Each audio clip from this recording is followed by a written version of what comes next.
Welcome to Swartz Talkin Sports, everyone. I'm your host, Les Swartz.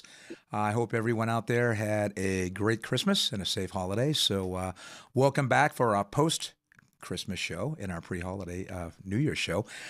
We've got a couple of great guests today. We're going to do a little Road to the Championship, CFP playoff edition today. We're going to be talking about the two big games on Monday, and we're also going to touch base on kind of the pulse of college football, what's going on with the transfer portal, NIL, and things like that. Before I bring in my two guests, though, I want to thank everyone out there, my subscribers and my viewers. First of all, for those of you who have been with me from day one, and we started this back in September, I want to thank everybody for sticking with the show and for all our viewers out there and new viewers. Thanks for jumping on board Swartz Talkin Sports. We hit a real big milestone last week. Our Jim McMahon show has now exceeded 9.2 thousand views, which is really, really something in the world of YouTube. So thank you very, very much for that. We've also hit over 300 subscribers. We're now at 302 and climbing. So that's all due to everyone out there, our subscribers and our viewers. We welcome all the new viewers out there. And this is your show. This is the Sports Fan Show. This is not an ESPN show or CBS show or NBC. I'm not a professional Dan Patrick or Rich Eisen or anything like that. This is simply a show. I'm a fan just like everyone is out there. This show gives you the opportunity to touch and talk to those guests out there, the questions that you've always wanted to ask these guests or questions that you've always wanted a former professional or college athlete to ask. So on this show, you have that forum. So please, if you're new to the show, please hit that subscribe button. We welcome everybody new, and this is your show. So sit back and enjoy tonight's show. With that, I am going to be bringing on our two very special guests this evening. Former Auburn Tiger, 4-year Auburn Tiger and two-time All-American, Bob Harris, and former Florida A&M Rattler quarterback the 78 Rattlers to a 1AA championship, Mr. Al Chester. So let's bring in Bob and Al. Hey, guys. Happy holidays, gentlemen. First of all, I want to ask you both, how was your Christmas? You guys enjoy your Christmas?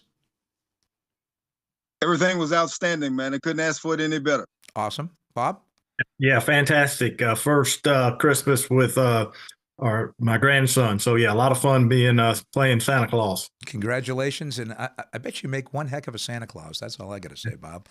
But guys, thanks for being here. And we've got, we got some big games on Monday, right? We've got the Rose Bowl game, which pits #1 Michigan undefeated against the 4th-seeded Alabama Crimson Tide.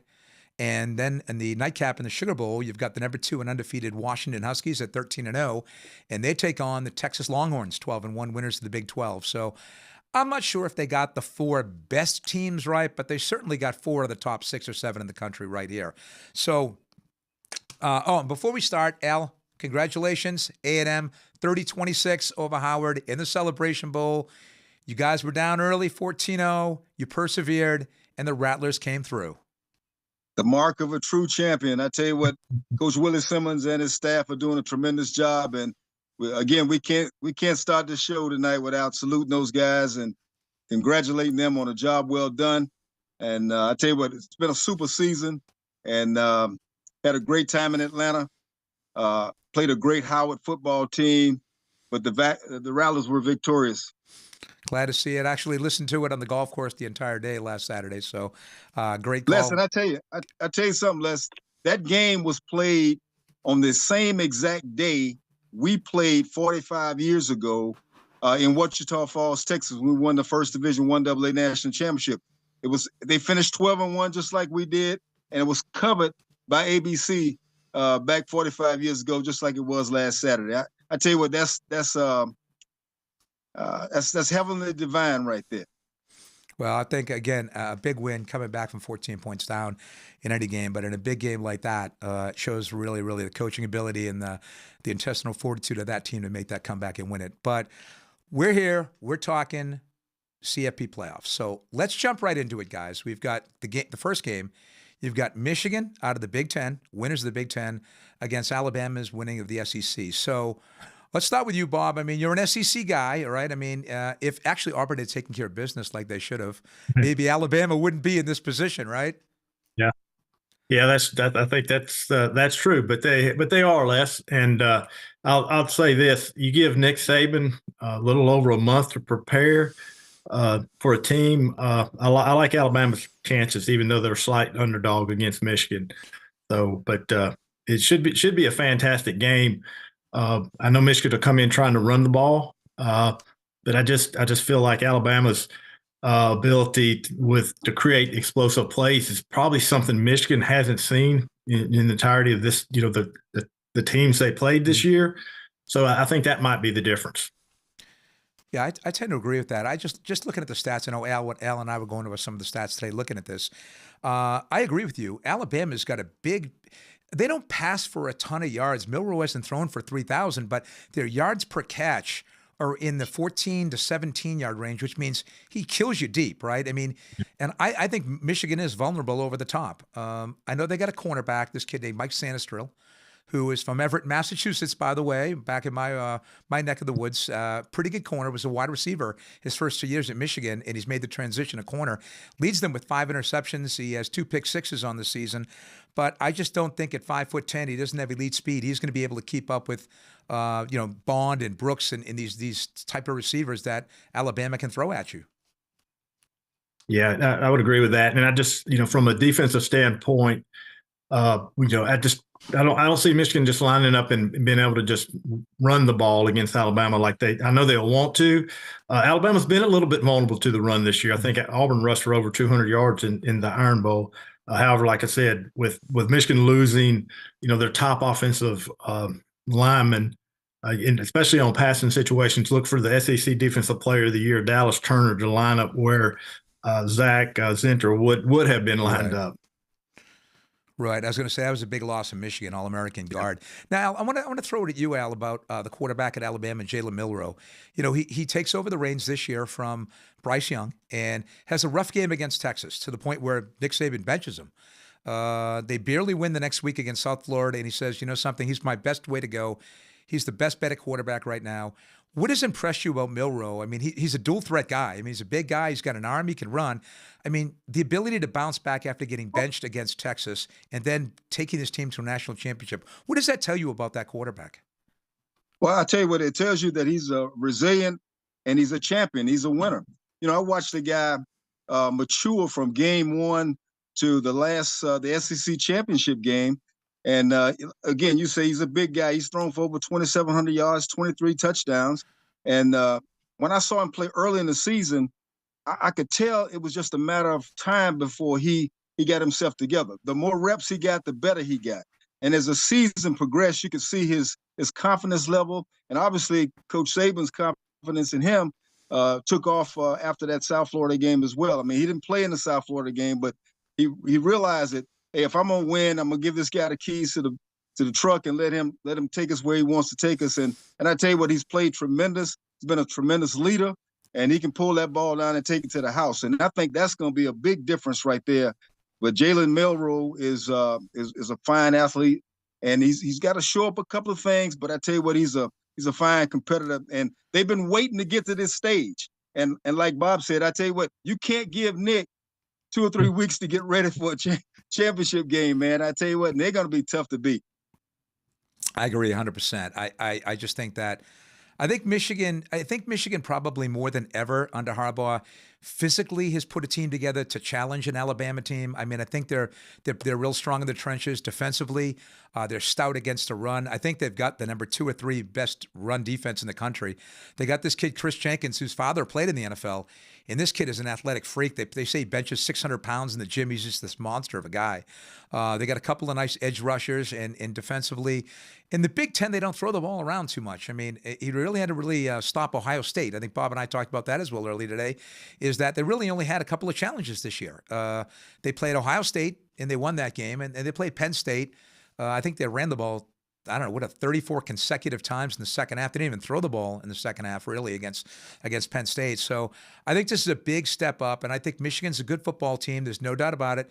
They're number 1, but I still say if they played in the SEC, they would have been lucky to win 9 or 10 games. I just think just the war of attrition that it takes in the SEC, there's just so many good teams from top to bottom. I mean, and I'm surprised that, what is both you guys' take on Michigan being an actual favorite in this game? Is it because they're 13-0 and ranked 1? Is that why they're the betting favorite? I mean, do you really think that Michigan is a better football team than Alabama? Yeah. Well, Las Vegas thinks they're 1.5 to 2 points Yeah. better. But yeah, and I think it may have something to do because Alabama at times this year has looked vulnerable. The Texas game, the Auburn game was close. The South Florida game was closer than But I think Alabama's gotten better as the year. They progressed, especially due to the quarterback play. Where Michigan's been pretty much dominating every opponent they've played throughout the year. Even though I think they've played a weaker schedule through the Big Ten.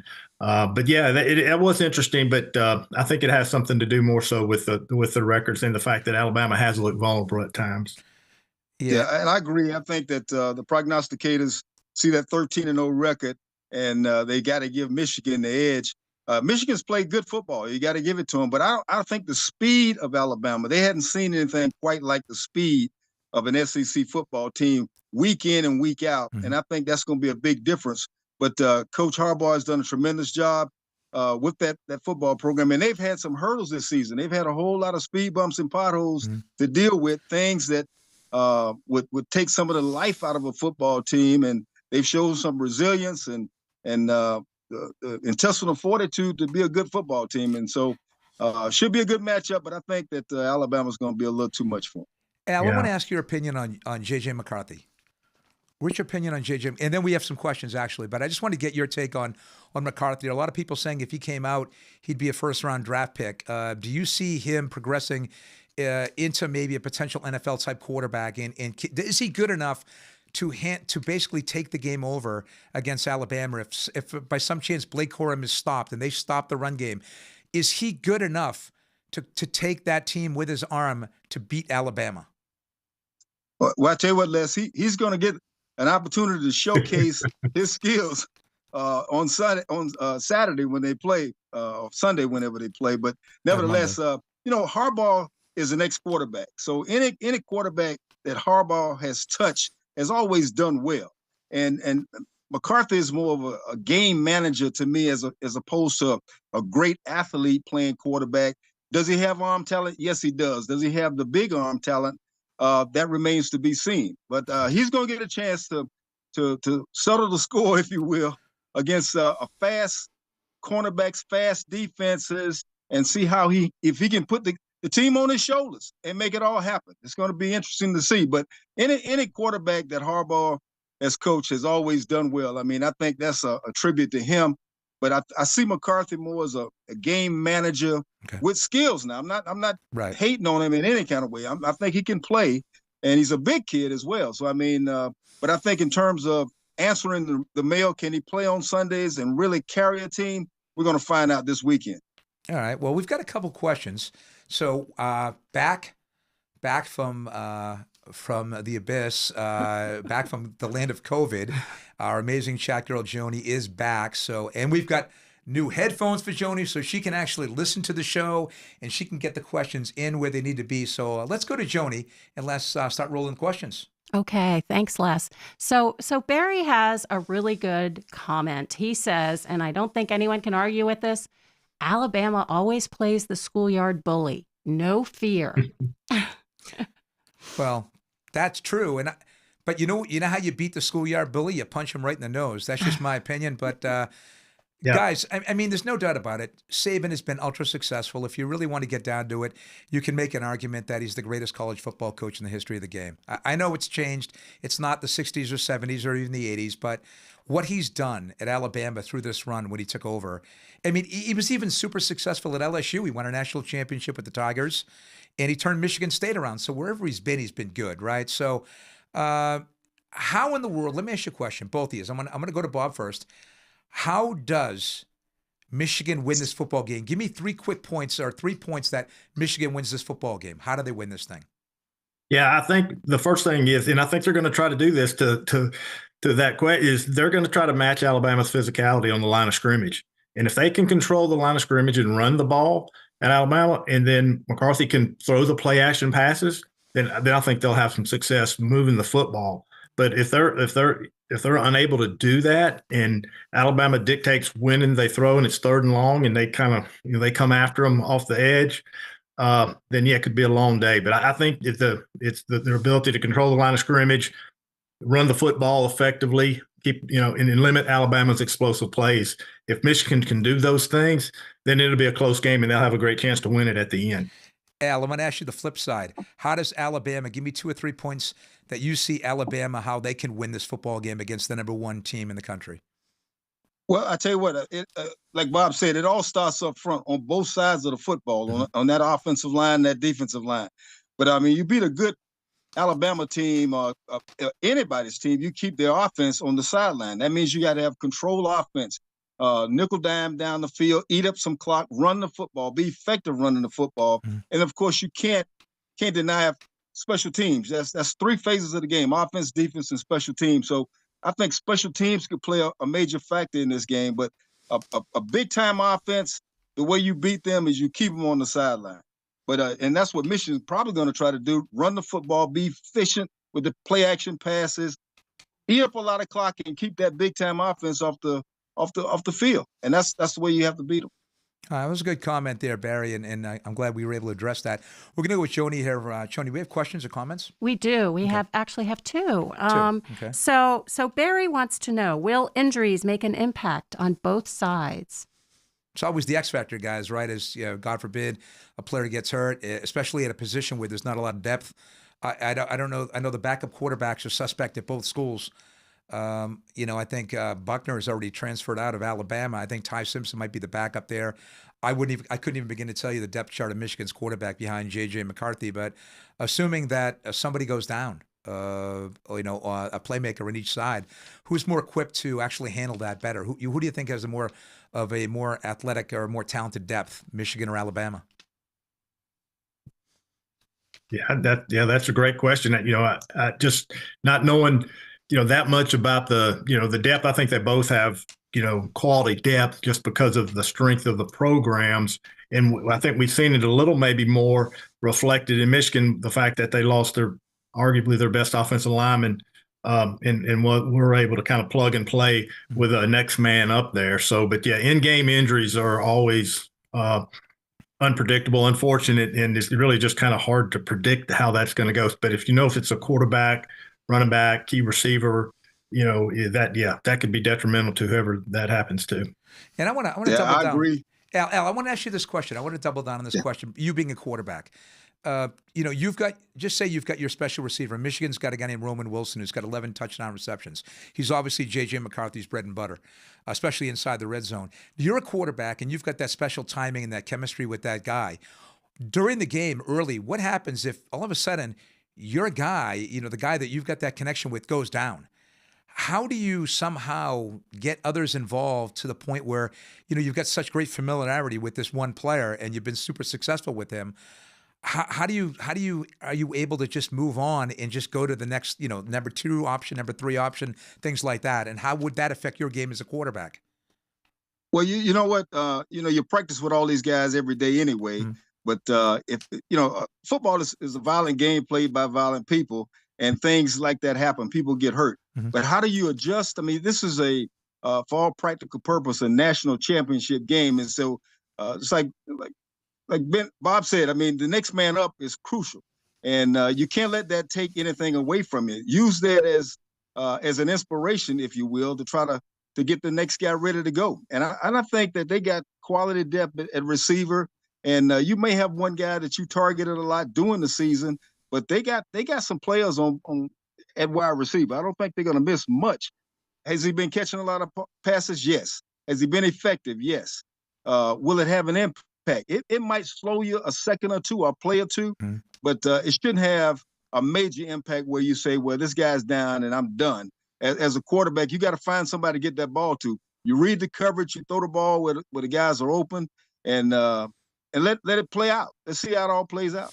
All right. That's a good question, Barry. Okay, Joni, you have another question? Yes, we do. John wants to know, how much will Michigan miss Zach Zentner at guard? I mean, listen, I know that they went on and beat Ohio State in the Big Ten championship game, but I mean, Zentner's a tremendous player. He was projected, probably early second rounder. Not many guards go in the first round, but early second rounder. Bob, from your standpoint, if you're a defensive player and you see a guy like Zentner out, do you guys try to exploit his backup as a defensive game plan? Yeah, I think someone like I said, like Coach Saban, they're gonna test him. They're gonna try to isolate him, particularly in passing situations and with one-on-one pass blocking.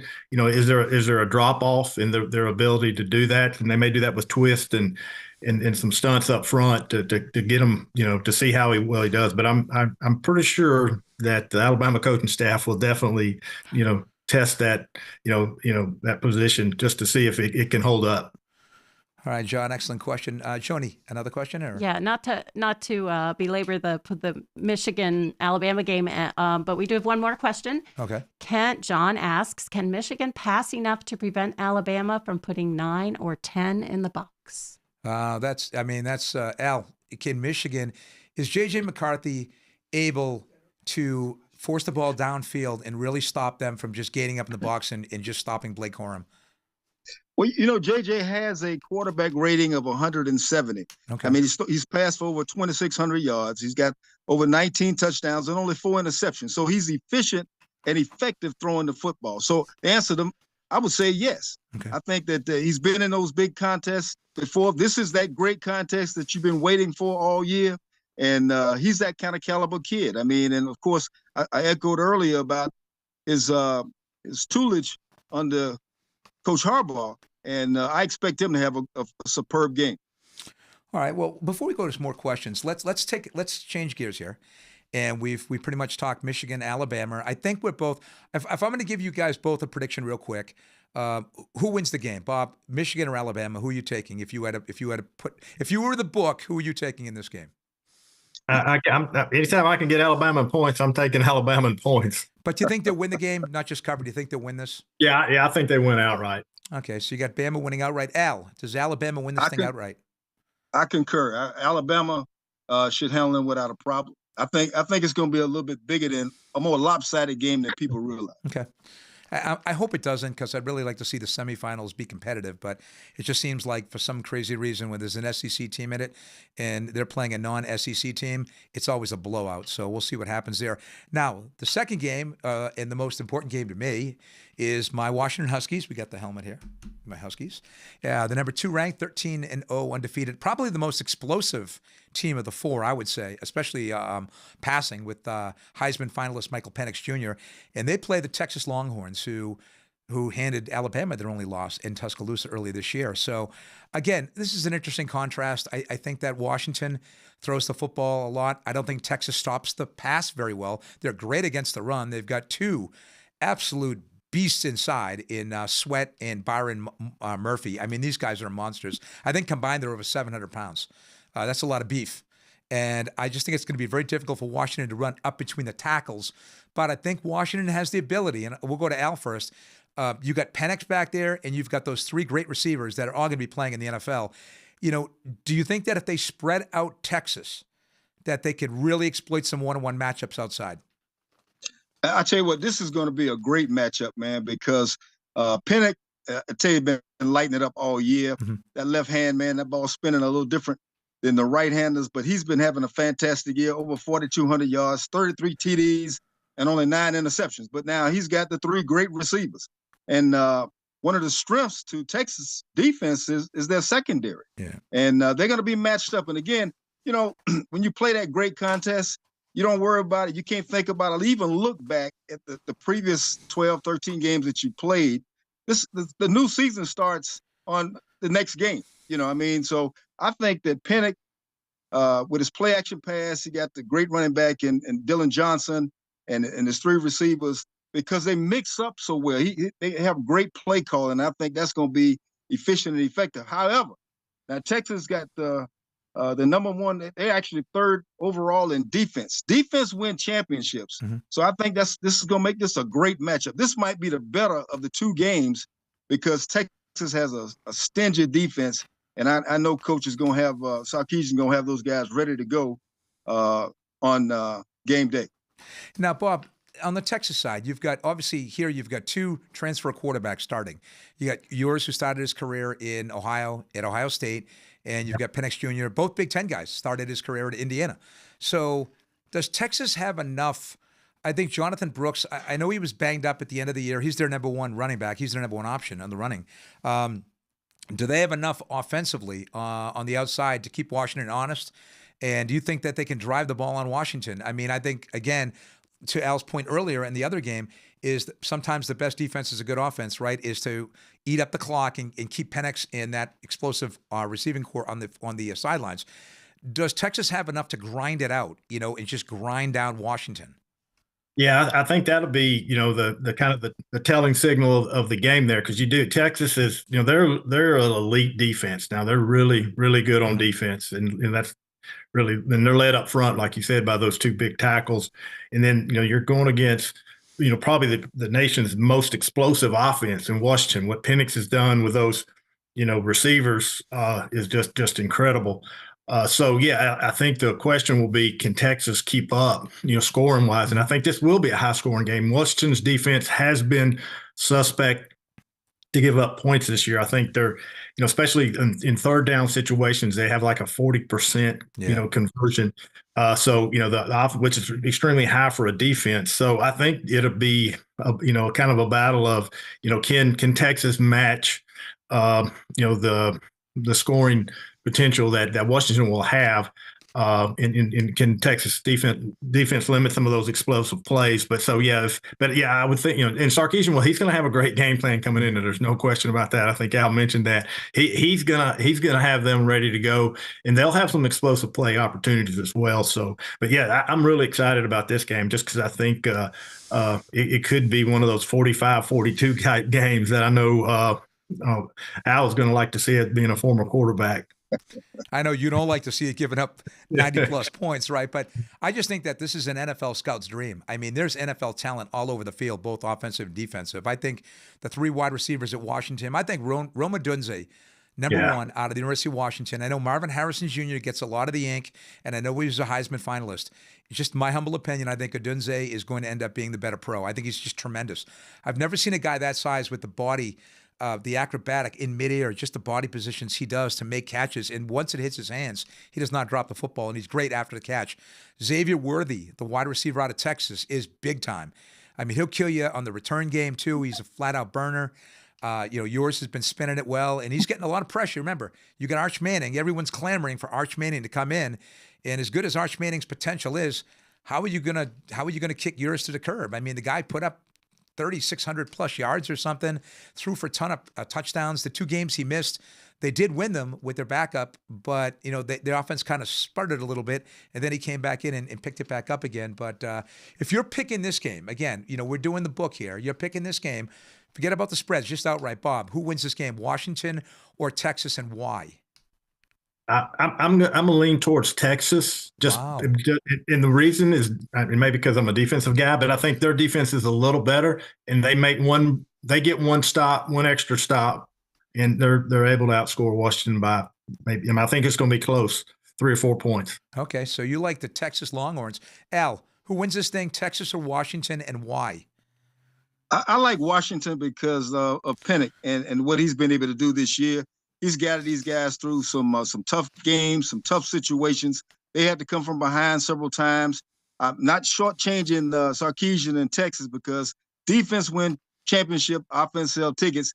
I think it's going to be a tough battle, but I think that Penix, with his great receivers, he's got Roman's got 81 receptions for a little bit 70 yards shy, 1,500 yards and 13 touchdowns. They can pitch it around, and Dillon, he's been running the ball. He's over 1,100 yards rushing. So they got a balanced attack, and I think now they can score quickly. Mm-hmm. They remind me a little bit of my Rattlers, man, because they can score quick and fast. And we've seen them do that, come from behind. Some great games. They played Oregon. It was a great football game. So I'm gonna lean on Washington to take care of this one. But a great game. Sarkisian's gonna have his guys ready to go. But I'm gonna lean with Penix, quarterback Penix, and what he's done this year. Yeah, I mean, I can't argue with either one. I see a scenario when Texas wins this game, and variously Washington as well. I just think Washington, having played Oregon twice, which I thought was the best one-loss team out there, and I think they really played a lot better in the championship game. It wasn't really a coach's decision in doubt. I thought they outplayed Oregon in that Pac-12. So I think we've got a couple of questions, and then what we're going to do is we'll ask a couple. We'll go to a break. We'll come back, and I'm going to talk a little bit about the state of college football, guys. The transfer portal, which is just driving me crazy. The NIL, all kinds of things, college football. But let's go to a couple more questions from Joni before we take the break. Okay, Les. So you know we have a big fan base in Boston, right? We do. I used to be from there. Yeah. At any rate, we're gonna jump ahead. We've touched on this a little bit while you guys were talking. Not Boston college football talk. No. Okay. Rob, who wants to know, who should the Patriots draft as quarterback? Oh boy. Well, I think at this point, does it even matter if you have no offensive line? If they're going to draft a quarterback and they've got the ability to get the number one quarterback on the board, my prediction is going to be they would probably draft Caleb Williams out of USC because he can run and throw. And with a line that is suspect, you're going to need to see a guy be able to scramble and get out and make plays on his own. That's my take on it. Bob, if the Patriots draft a quarterback, who's it going to be? Yeah, I don't know. I'm not sure Williams will be there when they draft. That's a good point.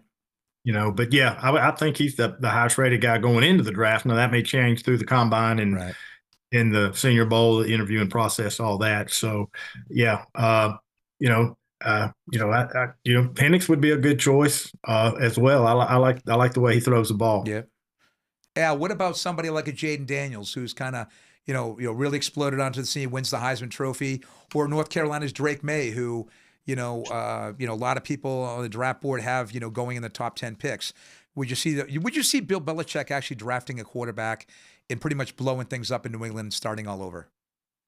Well, I tell you what, it's been a tough couple of seasons for Bill up in New England. Yeah, it has. And he needs an insertion of a new kind of talent. Now he hadn't had. I think Cam Newton was the only running quarterback he had, or one who could run. He's been a pocket quarterback coach, if you will. Mm-hmm. But he's going to have the pick of litter. I think may not be Caleb Williams, because I think he's the only one that's rated number one, and he's got that Mahomes magic, if you will.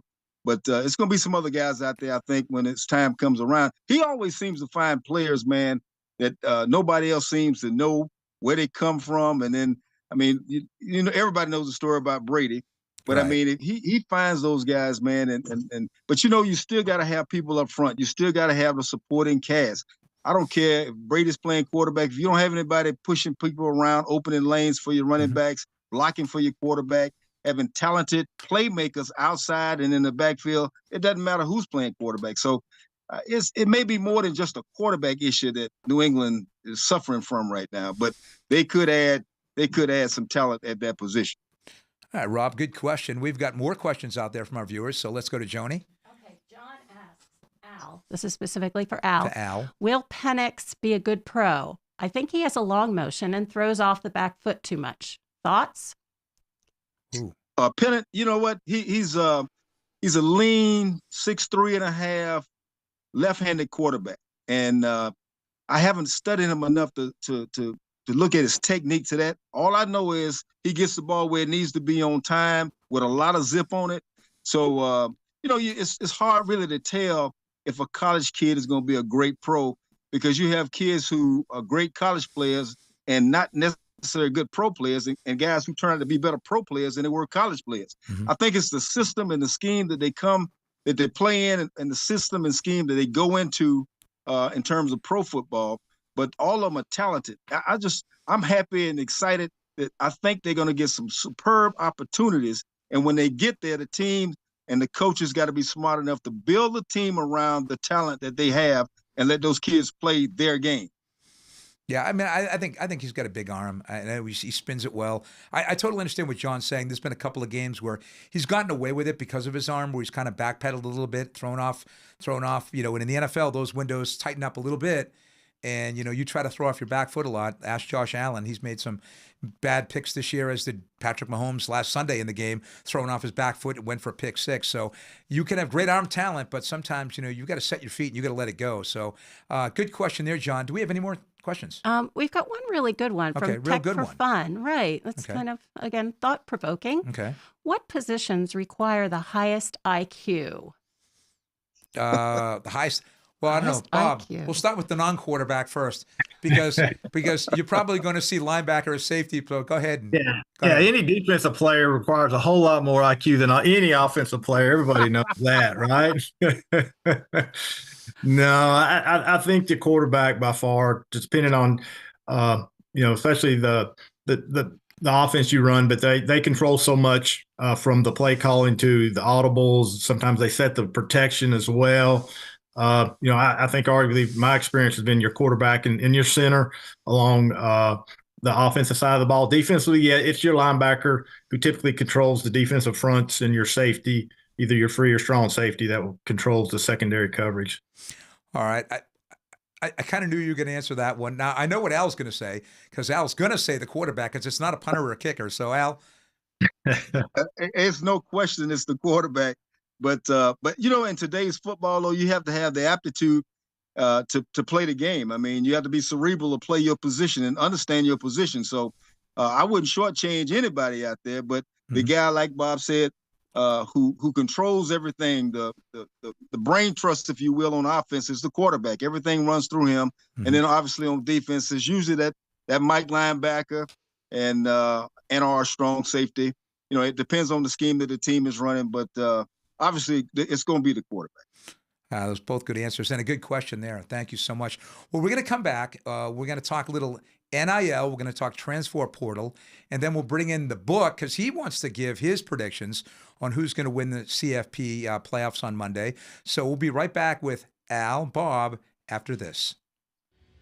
Jim's Pawn and Gun Shop, located at 4212 Oleander Drive, Wilmington's #1 firearms dealer. Sporting a large inventory, including all brands of handguns and long guns, a full stock of accessories, and all types of ammunition, Jim's Pawn and Gun Shop has it all, including the best customer service in the area.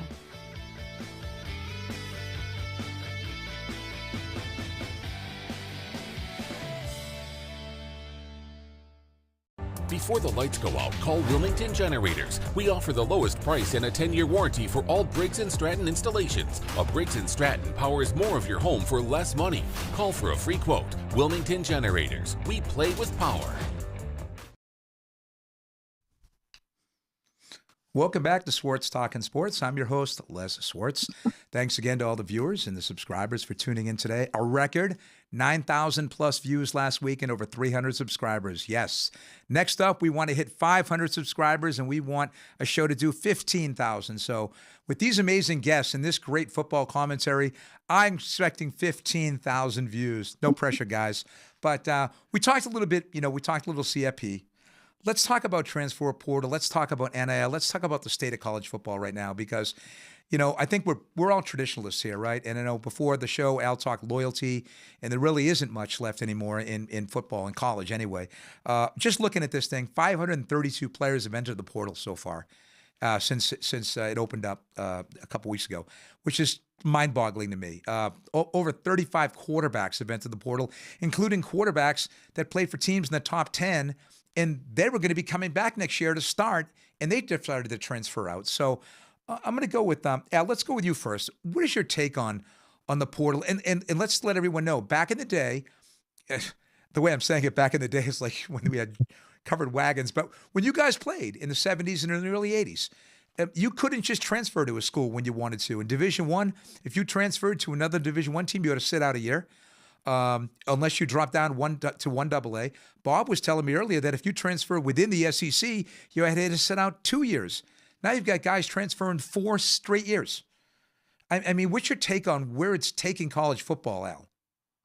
Well, I tell you what, the portal has really turned college football, college athletics upside down. I mean, the first of all, the kids who get hurt the most from the portal are the high school kids coming out. Unless you're a great player, you're going to have to wait your turn or hope you get an opportunity to go someplace. But coaches now, everybody's got that microwave mentality. They want to win right now. And to do that, you got to have proven players. You got to have players who've been in those trenches and between the lines.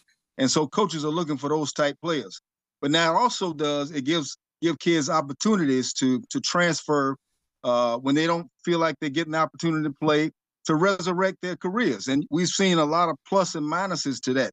I think the biggest plus to me, I mean, we're talking about these kids who are playing here in the national championship game. These 4 teams, I mean, two or three of them, I think, have transferred. Nick's up at Oregon, man. I mean, he's been everywhere. And you couple that with the NIL in terms of name, image, and likeness, and the kind of money these kids are making now, it's unbelievable. Texas quarterback, their backup quarterback, and he transferred. We talked about that offline. He transferred to Duke. Yeah. I mean, he's going to be Duke's guy for the next 3 years, probably. But the transfer portal has turned things up for a lot of coaches, increase that stress level, anxiety level. Their blood pressure is probably going up because you court a kid. You don't know how long he's going to stay. We talked about it earlier about loyalty. There's no loyalty. The kids go where it's going to be best for them. I can't really blame them, and the best opportunity for them. And, you know, in some kind of way, it's always been a challenge for athletes to get rewarded for what they've done. So, I mean, I'm happy that they can get as much money as they can get. I just don't know, how do you got to put a cap on this thing at some point. You got to control it. You know, it's almost like marijuana. You know, marijuana was illegal, then they made it legal. Well, they made it legal because everybody was smoking it anyway. Right. So how do you control this portal where it doesn't affect and hurt everybody? And then I see the lower schools, the smaller schools, the Florida A&Ms, if you will, the HBCUs, and some of even the lower D1 schools, they've been affected by it as well in terms of the type of players they can get. So how do you manage that? And right now the kids are benefiting from it.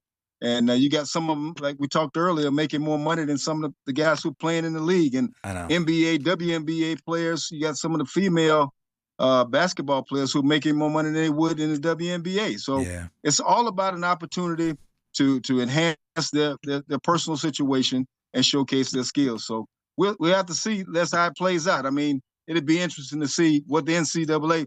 I'm almost willing to believe that after a while, it won't be an NCAA. I don't know how you're going to control this. Well, we're going to talk about that. That's interesting. You just brought that up because Bob and I actually, talked about this today. And Bob mentioned, and Bob, you can expound upon that, is that, a kid can make a mistake going to a school, right? I mean, there's no doubt about it. He goes, the coach recruits him, and then the coach leaves after 2 years. I totally get that. And then maybe he gets a transfer. But now we're talking about kids transferring 3 and 4 times. The kids transferring without even competing for a job. And now, and we talked about it, just like Al just brought up, that you really think, and I do too, that eventually there's going to be one super conference. There's going to be no NCAA. It's going to be run by, they're going to pick a commissioner and a deputy commissioner. They're going to negotiate the contracts with the TV deals, right? I mean, why should the NCAA get a piece of that? The schools will get $250, $300 million a piece. I mean, that's the way we both see this thing going. Yeah, I definitely seen it go into a super conference last like we talked about, and whether it's 50, 65 teams or so. And, I think they're, it's going to be that way in 4 to 5 years. In the NCAA will be, I think if it still exists, it'll be for the Olympics type sports, but you'll have a commissioner of college football. And it'll be run more like the NFL's system. I don't know if that's going to be better or not, but I think that's the way it's going. And I'll go back to what Al said, and I agree with him 100%. That the transfer portal, the kids that's getting hurt most by this are the high school kids, and not necessarily your 4 or 5 stars. They're still getting recruited. There's still a spot for them, but your 2 and 3 star players that are coming, if you've got 20, 25, 30 scholarships that you can bring in players, and you go with the portal and you get 20, that leaves you 10 spots for high school kids. And you're not, so where it used to be, they would all be high school kids. So you're going to sure enough go after the ones that you think can come to play in now, but you're also going to go after kids that you're going to bring in. You're going to put them in the weight room, you're going to put them on the training table. In 2 or 3 years, they're going to be players. And those are the kids that are losing out on some opportunities. And that's unfortunate, but I don't think the genie's out of the bottle. The portal's not going away. Right. NIL is not going away. And I'm a little torn, about the portal, because I do believe kids should have an opportunity to do what's best for them.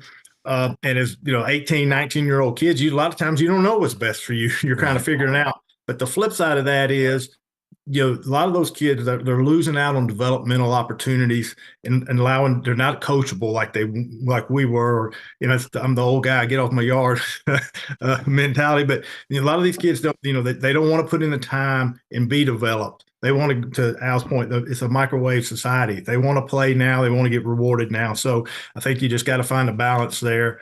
But it's definitely not going back. Now I think we got a couple more questions, Joni. We do have a comment from John who says it's incontrollable and there's no resolution in sight he's talking about the portal. Right. The NCAA has no authority any longer thanks to recent court decisions, and the players have no incentive to change it. Yeah, I agree. I think the NCAA's power has been really stripped here. I mean, that was like, when they put their fist down, that was it. That was the final word. But now with lawsuits and things like that, I almost think they're afraid to govern because of just the lawsuits that are going to be going back and forth. And my recollection of NIL, guys, right? Name, image, and likeness. I know when it started with Charles O'Bannon back in the day at UCLA and things. I was under the impression it was supposed to be for if the school bookstore was selling your jersey, you were supposed to get a piece of that because it was your number, like the Reggie Bush number at number 5. That should have been, going to Reggie Bush or whatever. But now it's getting into the point where Rule, the quarterback, the coach at Nebraska, he's basically said, well, it's going to cost like $3.5 million to go out and get a starting quarterback. And they're basically naming prices of what it's going to cost players to come in. Like a starting tailback is going to cost you about $3 million. Starting quarterback, if he plays 3 years, is going to be about $9 million. I mean, I know you said the genie out of the bottle, Bob, but this is getting absolutely ridiculous. And I know where it's going to go, but I just think it's ruining college football. It's never going to be what it was. Let's just put it that way. It's over. That's never going to be the same as it was. No, it won't. But I agree, Les. We need some type of, like I said, guardrails where there's, it's not out of control, because I think there's a big difference. You have schools with unlimited budgets, and, as far as NIL and collectives and those types of things. I think I saw where every Utah football player got a Dodge Ram truck. Wow. As long as they're on the team, they get the use of a Dodge Ram truck. 85 players, 85 brand new 2023 pickup trucks. So I know where I'd be going to school. So, and how is that not, an inducement to go to Utah? It's not supposed to be used in that aspect, but you know that it is, and and that's just one example. I'm not picking on Utah, but right. There's a lot of schools that are doing things very similar, but that's where I think you need someone to step forward, and it's not going to be the NCAA. That's it's going to have to be the kind of, whether it's commissioner type aspect or whatever, or you have a board, someone's got to take control, because right now it's out of control. Let me ask you a question. You're at Florida A&M. You just completed a perfect season, and the University of Miami Hurricanes come calling. Howard Schnellenberger is building that program up, and he says, listen, Al, I know you got a year left, but we think you can help us get to the next level and get to a major bowl game. We're going to give you NIL money. You're going to get this. You're going to get a car. You're going to get all that. How in the world do you how do you handle that? I mean, do you go to your friends, do you go to your family to discuss it? Do you just say, I'm a loyal guy, but how can I turn this down, right? How would you approach that if that had happened to you, just say? Well, I'll be 66 in February, so I know how I would handle it now. But as an 18, 19, 20-year-old coming off an undefeated season, of course, back then, the whole approach was different. But putting myself in a situation like that now as an 18, 19, 20-year-old, it'd be tough. That's a $1 million question, man. It'd be very challenging to turn down that type of money, that type of opportunity, that type of exposure, and help myself try to profile myself to get to the next level. I mean, and that's what it's all about. And not hating on Florida A&M, but that's a tremendous opportunity for a kid from Jacksonville, Florida, who had both his mom and dad, and we had everything we wanted and almost everything we needed. You know what I mean? It's hard to say, Les, because other than I know it would be challenging. If as at my age now, because of the loyalty that I grew up with. I mean, I'm bred and built on that foundation of loyalty and teamwork, teammates, and that kind of thing. But it's not like that now. It's a little more selfish twist to some of these players now. I think Bob mentioned that. But you know, how do you turn down that type of opportunity? I mean, I read where Marvin Harrison Jr. is thinking about staying an extra year because his NIL money is over 20 million. Wow. I mean, that would that's be amazing incredible. if he stayed for the money and spurned the Yes. pros. It's incredible. Wow. So, I mean, that's crazy. Yeah, it's tough one. That's a tough one to deal with. Well, we're going to bring in, I know, and we have waiting in the wings. We've got our very special guy, our favorite guy, Benny the Book, and we're going to bring Benny into this discussion real quick. And you know, Benny's guy, which is, you know, Deion Sanders, Coach Prime at Colorado. They brought in the #1 class in the portal this year. Again, 51 transfers that he's bringing in the portal. Now, if Bob said, yeah, but the recruiting class finished like 98th or something like that, because he's not bringing in many freshmen, but he wants that instant gratification. He wants to plug in players right now. He wants to do that. So, and just a quick shout out to Bob's old team, Auburn. I'm telling you right now, watch out for the Tigers, because Hugh Freeze got this thing turned around and very quickly, quicker than a lot of people in the SEC thought. He's brought in the #5 recruiting class as far as the transfer portal, and the #7 freshman class coming in for early signings last year. So I think Hugh Freeze he did it at Mississippi. He got into a little trouble there, but now everything he got into trouble for is completely legal now, right? Not everything, but most everything. Almost everything, but I don't even know what he did at Ole Miss back then. But anyway, we bring in the book. Is the book ready to come in? Here he is, West Virginia's own Benny the Book. Yeah, we're doing pretty good tonight. Book, quick question. Pretty good. If Go ahead. I know that you're the book. You're talking about the odds, but if you're going to take both of those games straight up, who wins the Michigan and Alabama game, and who wins the Washington Texas game? I think Bob and Al hit it right on the head. I think Michigan hasn't seen anything like Alabama, and they've just gotten progressively better and better and better. They really didn't see a quarterback like Alabama's quarterback. That's for sure. Yeah.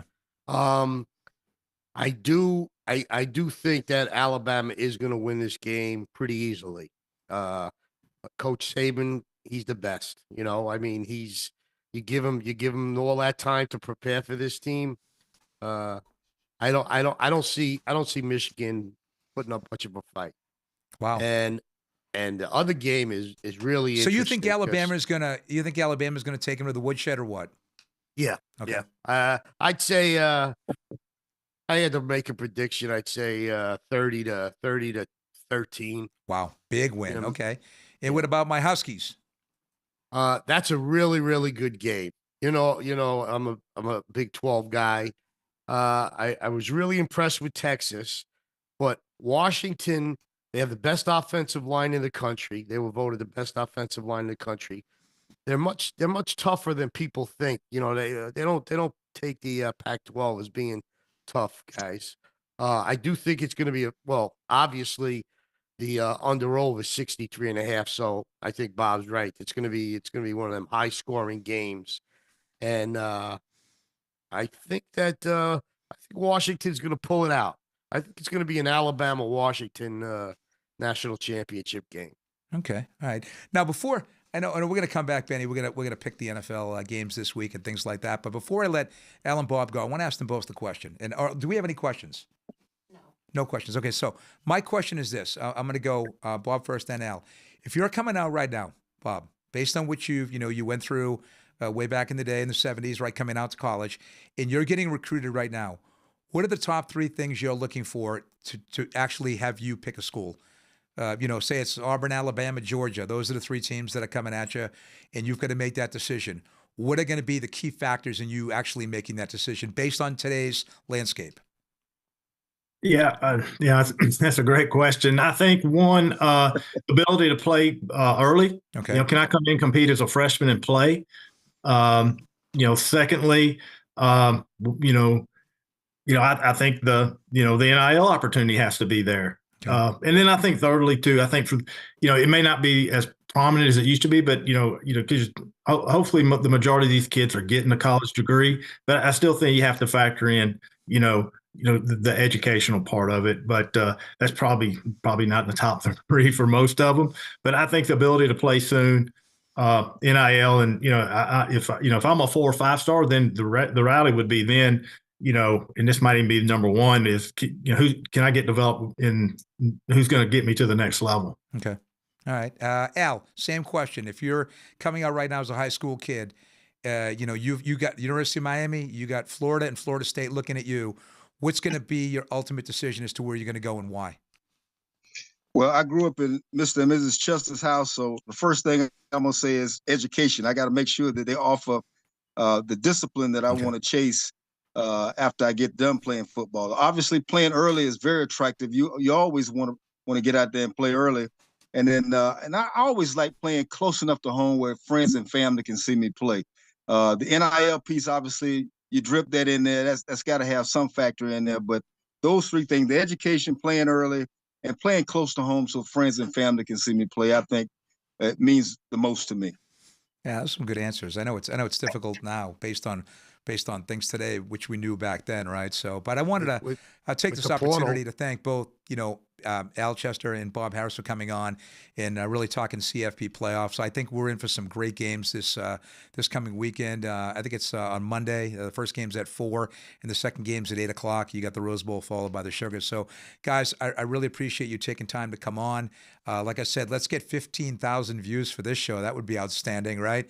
And I want to wish you both very, very happy New Year to you and your families and your friends, and be safe out there. Likewise. And we'll see you guys probably before our little NFL draft preview. We'll bring you back on. We'll talk a little bit about the draft eligible players and who we think are going to go in the first round and things like that, and see which teams need what, because I love your expertise on this. So, guys, have a great holiday. We'll be back with Benny the Book. We're talking NFL after this. Happy New Year, guys. Ever 24/6, Leland's only gym with 24-hour access. Get fit when it's convenient, utilizing Life Fitness, cardio, and weight machines. And for those of you who prefer free weights, there is a free weight area as well. Start your membership today and get on your way to a better you.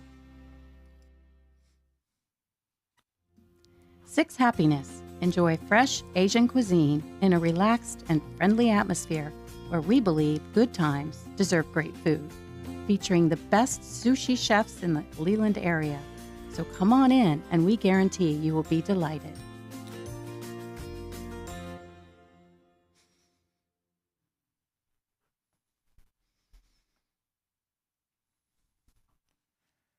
Welcome back to Swartz Talkin Sports. I'm Les Swartz. First of all, again, very special thanks to Al Chester and Bob Harris for coming on and talking CFP playoffs on Monday. Again, sorry about the confusion at the beginning. Our crack guy, Tony the Tiger, we got it all figured out. Sometimes we have some technical difficulties, but we got the show up and running. So as always, thanks for hanging in there with us. We've got Benny the Book back. We're going to talk a little NFL. Benny, just real quick, what's your take on this thing? 9.2 thousand views on Jim McMahon's show when we've hit 300 subscribers, man. What are you saying? What do you think? That is terrific, man. That is terrific. We've gotten some great guests. Al, Bob, everybody knows what they're talking about. It's really great to delve into the minds of these guys and get their views on the games and everything. It's been really nice, really incredible. Yeah, I was going to say, with a little engine that could. We started off, where it was kind of be a fun thing. We'll talk sports and things like that, and all of a sudden, Vince Coleman kind of broke the thing wide open, and has been able to secure some really, really special guests for us. And I don't want to. I'll tease it after we come back from the break to do the wrap. But we got some big names in 2024, Ben. We're taking it to the next level, right? Oh yes. The subscribers and the viewers are really going to enjoy 2024. Boy. I think so. Right. Big year. Well, let's get into the NFL real quick. Let's do your 4 picks. I know last week. I mean, this is so hard. I mean, you go 1-3, right? But I mean, who expects the Chiefs to go ahead and bomb at home, lose their 3rd straight game at home, right? I mean, they completely fall apart. It's so hard. Last week, I took Tennessee, and about 10 minutes after I made the pick, our neighbor Doug over there texted me that the quarterback Levis wasn't playing. Yeah. And then another example at the Giants. Yeah, when I picked them, they were only getting Philadelphia was only laying 10. The actual line was 14. No way I would lay 14 with a team that's playing as poorly as Philadelphia. I mean, they won the game, but the G-men should have won that game. They really did. Yeah, They it made was kind of an some iffy call at the end of stupid that plays. game too, right? And like you said, it's been years. I didn't think I was watching the Kansas City Chiefs. It was like they were lost. They have no receivers that could get wide open. Mahomes is back there looking, and he has nowhere to go. Yeah. And when he does throw the ball, they drop it. Let me ask you a question. If you're Patrick Mahomes, don't you wish you could have Tyreek Hill back, right? Oh God, yeah. I mean, yeah. he made a huge difference, and he's making a huge difference in Miami, right? I think he's a top 5 MVP candidate. But let's get to this week's picks. Let's get to this week's picks. So all right. So for the first game, I went to the Cleveland New York Jet game, and I was very impressed with Cleveland's defense. So therefore, I don't see the Jets scoring hardly any points. So I really like Cleveland laying 7. And there's the other Joe Flacco. Unbelievable. It's amazing. The guy was sitting on his couch. I was listening today to a lot of how no one called this guy. I know. I heard that him and his agent made phone calls to clubs, and they said, no, we're not interested. Hey, and now he's playing against the Jets, who let him go. So I really like Cleveland. I don't see the Jets scoring many points, and he's absolutely he's a winner. I mean, he's a winner. You know he could do it. So yeah, the I was going to say, line. he's come in and he's he's thrown for a lot of yards. He threw a couple of picks last week, but yeah. when the play's been there and he's had to make the game-changing play, yes. he's been able to do it. Throws. And to your point, Myles Garrett is just absolutely a terror off the edge, and their defense has played fantastic all year long. All year long. They played really well. So you like the Brownies. I like the Brownies. All right, who do you got in game 2? For my second game, we went to the Tampa Bay Buccaneers New Orleans Saints game. Tampa Bay, probably one of the hottest teams in the NFC. I mean, I can't believe they're a top. I know the division isn't that good, but they've been playing very, very well. So I like Tampa Bay laying 3 points to New Orleans. This is the game. They probably clinch the division if they win this game. That's incredible. I would think so. And quarterback's playing terrific. They went on the road and won. They went into Green Bay where they normally don't play well. They won there. Yeah. So I like the Tampa Bay Buccaneers to get a stranglehold on that division and make the playoffs. Well, like you said, that division is pretty much hot garbage, right? I think. Yeah. I mean, just look at the NFL in general. We talked about it the other day, Benny. 15 teams are either 8-7 or 7-8. You want to talk about parity? That's it. Yep. And I think Goodell is going to love this because going into the last week of the season, there's going to be between 10 and 12 teams that are mathematically alive for a playoff spot. I mean, there's going to be some way that they can be alive. If you look at the schedule for the last week, depending on how the games fall this week, you're going to have, like you said, 6 to 7 or 8 games that are all going to have playoff implications. You know, it's going to be really, really, really interesting, and it's going to make for some great viewing.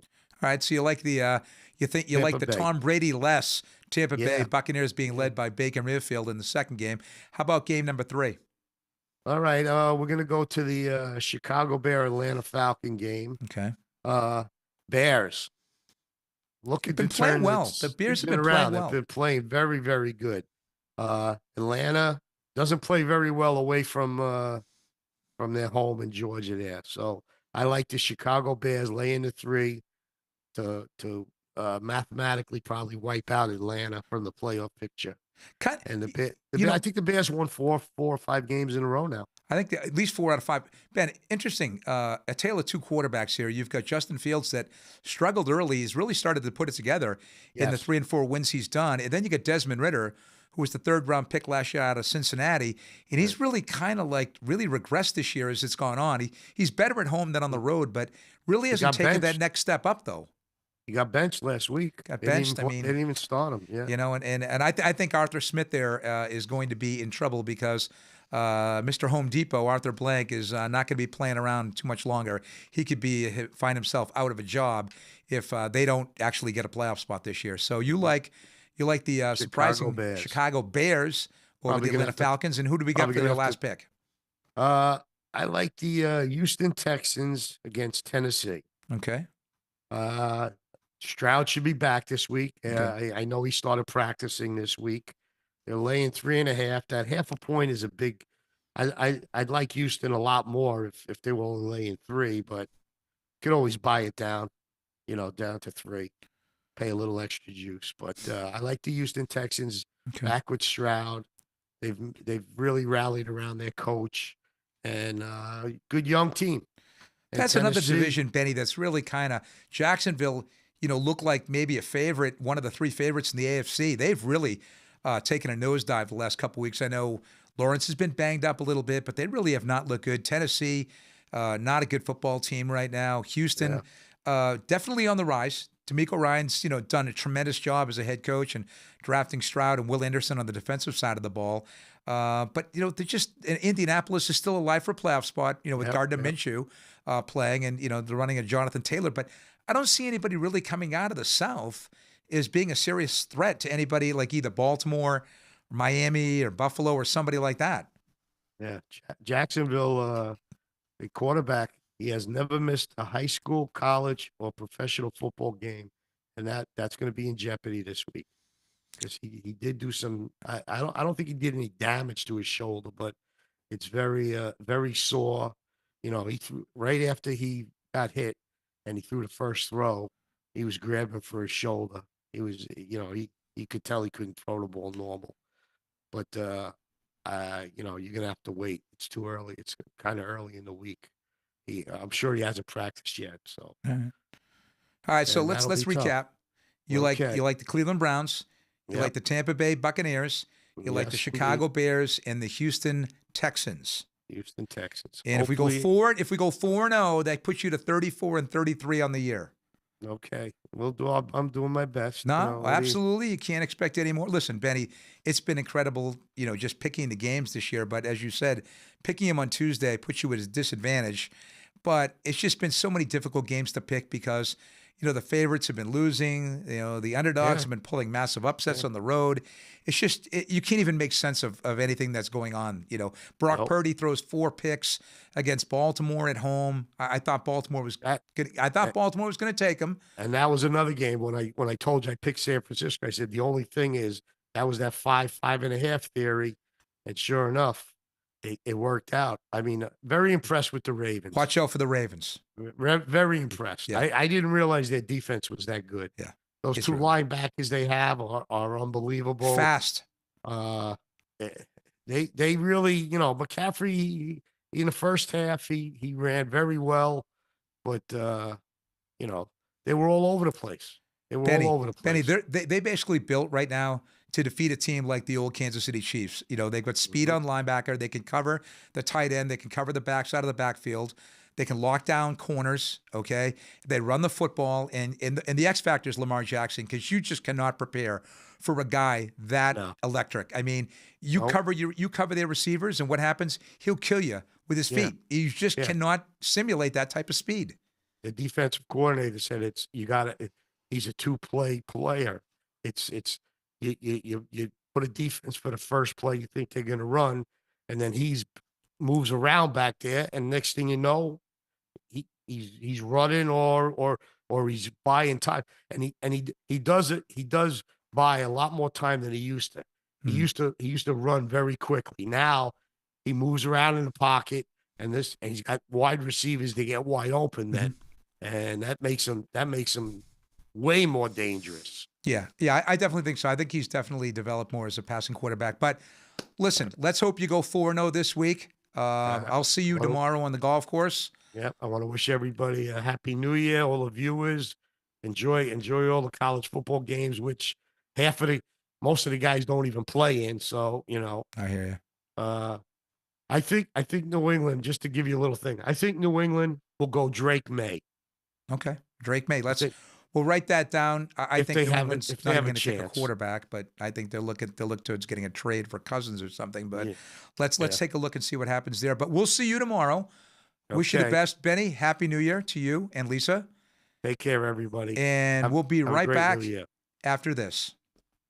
Millie's Ice Cream Shop, a full-service store in the Waterford Shopping Plaza of Leland, offering an array of tasty treats, including both hard and soft ice cream in a variety of flavors and delectable combinations to appeal to even the discerning palate, assured to put a big smile on everyone's face. Stop by today to enjoy your satisfying experience.